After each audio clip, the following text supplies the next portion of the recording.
میرے پاس اعداد و شمار ہیں. میں یہ پھر سے اپنی قوم کو بتانا چاہتا ہوں کہ یہ جو حالات آج ہیں، کیسے اس ملک کا تنخواہ دار طبقہ اب گزارا کرے گا. اور ابھی شروعات ہیں. ابھی جو آئی ایم ایف کے ساتھ انہوں نے طے کیے کنڈیشنز، اس کے بعد جو اب لہر آنے لگی ہے مہنگائی کی، کیسے، میں تو ابھی بتاؤں گا جو آج حالات ہیں، ابھی مزید جو آگے ہوں گے وہ کیسے وہ برداشت کریں گے وہ لوگ. تو میں سب سے پہلے دوسری بات جو آج میں کرنا چاہتا تھا، ہمارے پرانے آرمی چیف، انہوں نے ایک صحافی کو ایک انٹرویو دیا اور اس نے پھر کالم بھی لکھی. اس میں اس نے 2-3 چیزیں ایسے کہیں، تو میں صرف ان کے اوپر بات کرنا چاہتا ہوں کہ اگر ہمارے ملک نے اب اس دلدل سے نکلنا ہے تو پاکستان کو ایسے ہمیں چلانا پڑے گا جو اب تک ہم نہیں چلا پا رہے. اور اس کے لیے سب سے پہلی چیز ہوگی رول آف لا. جب تک ہم سب کو قانون کے نیچے نہیں رکھتے، جب تک آئین کے دائرے میں رہ کے ادارے اور لوگ کام نہیں کرتے، اس سے اب ہم نہیں نکل سکتے. میں پھر سے کہہ رہا ہوں، ایک ہے نعمتوں کا راستہ، وہ بالکل مختلف ہے. ایک ہے تباہی کا راستہ، اس طرف ہم نکلے ہوئے ہیں. تو یہ جو آرمی چیف نے، ایکس آرمی چیف نے باتیں کی، سب سے پہلے تو مجھے حیرت ہوئی کہ اس نے کہا جی عمران خان ملک کو تباہی کی طرف لے کے جا رہا تھا. میں نے عمران خان سے ملک کو بچانا تھا تو تسلیم کر لیا کہ اس نے فیصلہ کیا تھا گورنمنٹ گرانے کا، جو میں اور ساری قوم کو ویسے ہی پتا ہے. لوگوں کو تو اب سوشل میڈیا کا زمانہ ہے. وہ آخری رات جس دن وہ میں نے کہا تھا کہ کوئی رہ تو نہیں گیا، تو اس دن رات کو تو سب قوم کو پتا چل گیا تھا کہ کون تھا پیچھے اس کے. وہ ارشد شریف شہید نے بڑی زبردست بات کی، وہ کون تھا، تو سب کو پتا تھا وہ کون تھا. لیکن یہ نہیں میں سوچ رہا تھا کہ وہ تسلیم ہی کر جائے گا کہ وہ میں تھا. اور اس نے کہا کہ بڑے برے حالات تھے پاکستان کے اور تباہی کی طرف جا رہا تھا. تو پہلے تو اس نے اکانومی کی طرف کہا، پھر اس نے فورن پالیسی کی طرف کہا کہ امریکہ بڑا ناراض تھا، امریکہ خوش نہیں تھا عمران خان سے، اور فورن پالیسی کا بھی وہ ایکسپرٹ تھا. پھر اس نے سیاست کی بھی کوئی باتیں کی، بڑا لمبی بات چیت کی. پھر وہ شوکت ترین کے اوپر کہہ دیا کہ اس نے اکانومی تباہ کر دی. تو اکانومی کا بھی ایکسپرٹ، پالیٹکس کا بھی ایکسپرٹ، فورن پالیسی کا بھی ایکسپرٹ وہ. دیکھیں یہ آگے جو میں ملک کو آگے کا سوچ رہا ہوں نا کہ ملک آگے کیسے بڑھے گا. دیکھیں یہ ایک آدمی کے پاس جب اتنی زیادہ پاور آ جاتی ہے، جو پاور اس جنرل باجوہ کے پاس تھی کہ سپر کنگ تھا، سب کے اوپر بیٹھا ہوا تھا، سارے فیصلے اس کے. گورنمنٹ تب تک ٹھیک، یعنی گورنمنٹ کے کام تب تک ہوتے تھے جب تک جنرل باجوہ فیصلہ کرے کہ ہاں یہ ٹھیک ہے. لیکن اگر میں عمران خان کہہ رہا ہے کہ اس ملک پہ احتساب ہونا چاہیے، جو 30 سال سے ملک کو چوری کر رہے تھے، جن کے پرانے کیسز بنے ہوئے ہیں، سوائے شہباز شریف کے 2 ٹی ٹی کیس اور وہ جو اس کا ایف آئی میں مقصود چپراسی والا کیس تھا 16 ارب کا، اور ٹی ٹی کا 8 ارب، جو اوپن اینڈ شٹ کیسز تھے، ان کے علاوہ تو سارے پرانے کیسز تھے. لیکن جب باجوہ صاحب نے فیصلہ کر لیا کہ احتساب نہیں ہوگا، تو احتساب نہیں ہو سکتا، کیونکہ اس نے اس میں تسلیم بھی کر دیا کہ نیب کو بھی وہ کنٹرول کرتے تھے. سو نیب بھی ان کے ہاتھ میں تھی، تو اکاؤنٹیبلٹی اگر وہ نہیں فیصلہ کرتے تو نہیں ہو سکتی، کیونکہ سپر کنگ ہے وہاں بیٹھے ہوئے.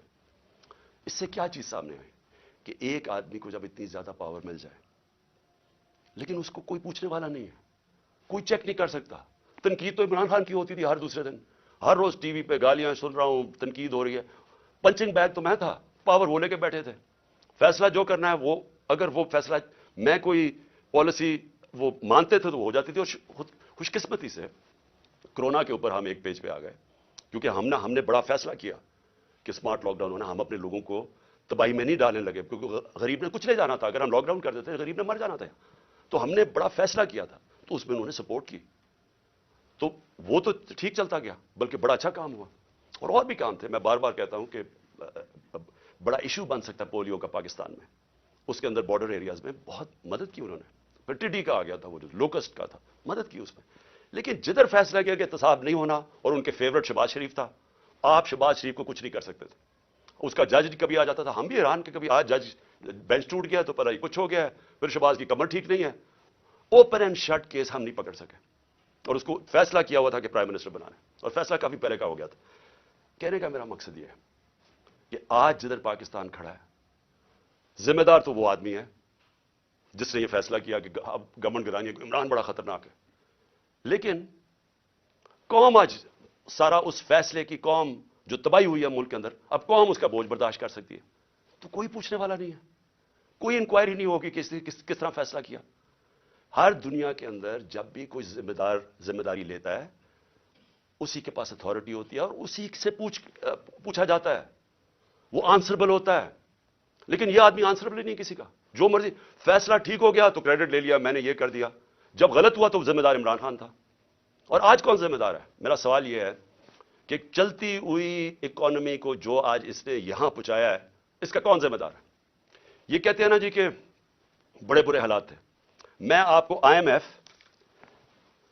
فروری 2022 میں, آج سے 1 سال پہلے, پاکستان کی اکانومی کے اوپر وہ کامنٹ کرتے ہیں, سمری بناتے ہیں, ایگزیکٹو سمری.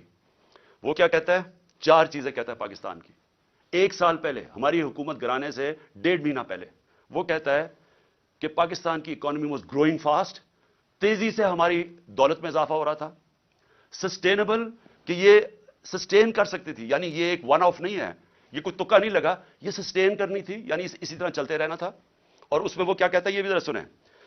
وہ کہتا ہے کہ 7 سالوں کے اندر پاکستان کی جو مڈل کلاس میں اضافہ ہوگا, یعنی جو مڈل کلاس, جن کے حالات بہتر ہوں گے, وہ 6 کروڑ لوگ اوپر جائیں گے, مڈل کلاس بنیں گے پاکستان کی.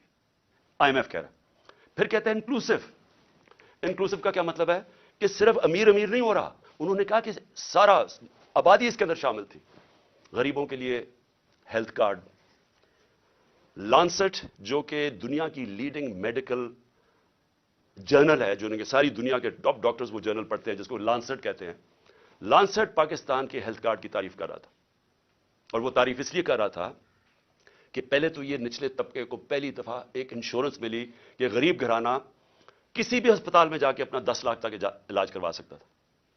یہ انہوں نے, لانسٹ لکھتا ہے کہ ہمارے سے بہت امیر ترین ملکوں کے پاس بھی یونیورسل ہیلتھ کوریج نہیں تھی جو پاکستان میں تھی.